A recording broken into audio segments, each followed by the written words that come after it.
I attended a wedding that never ended. At least, I think it was a wedding. It started with a wrong turn during a road trip through rural America. My GPS lost signal somewhere outside a small town in Pennsylvania. Rain hammered against the windshield, and the road seemed to stretch endlessly through the darkness. Then I saw lights. Hundreds of warm golden lights glowing through the storm. A massive wedding hall stood alone in the middle of nowhere. The sign outside simply read, "Welcome guests." No family name, no date, just those two words. I figured I could ask for directions and wait for the rain to pass. That was my first mistake. The moment I stepped inside, the music stopped. Not gradually, instantly. Every guest turned toward me. Hundreds of faces, hundreds of smiles. Then, as if nothing had happened, they returned to dancing. The music started again. I laughed nervously and walked deeper inside. The place was enormous, far larger than it should have been.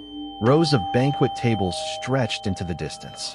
Crystal chandeliers hung from a ceiling so high I couldn't see the top. And every table was occupied. Yet something felt wrong. Very wrong. The guests never spoke. Not to each other. Not to the bride. Not to the groom. They simply smiled. And danced. And ate. Hour after hour. I eventually found a waiter. "Excuse me," I said. "Can you tell me where I am?"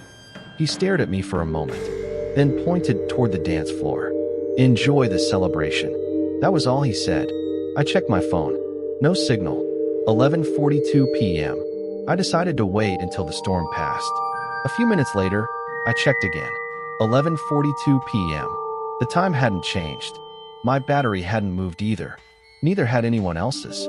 The guests continued dancing in perfect circles. The bride and groom stood in the center of the room, motionless, smiling, watching. Hours seemed to pass, maybe days. I couldn't tell anymore. Every clock in the hall displayed 11:42. Every single one. Eventually, I noticed something terrifying. The guests never left. Not one person approached an exit. Not one person went home. Not one person stopped smiling.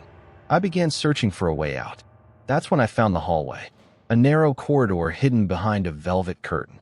The music grew quieter as I walked. The air became colder. At the end of the hallway stood hundreds of framed wedding photographs. I looked closer and nearly screamed. Every photograph showed the same wedding hall, the same bride, the same groom, but different guests, different decades, different eras. Photos from the 1950s, the 1970s, the 1990s, the 2020s. Yet the bride and groom never aged. Not once.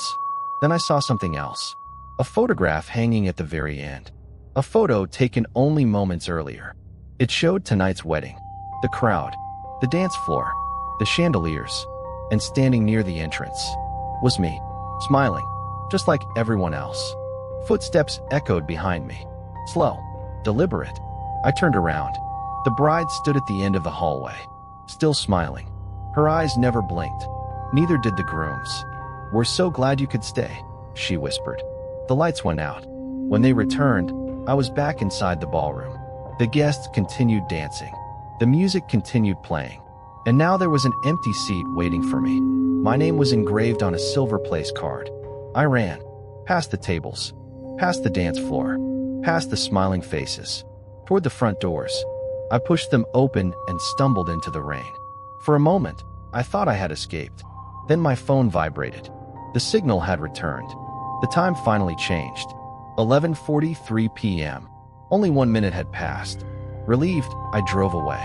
I never told anyone what happened. Years have passed since that night. But every wedding invitation I received contained something strange. A second card hidden inside the envelope. A small golden card, with only 4 words printed on it. "Your seat is waiting." And every year, the location printed on the card gets closer.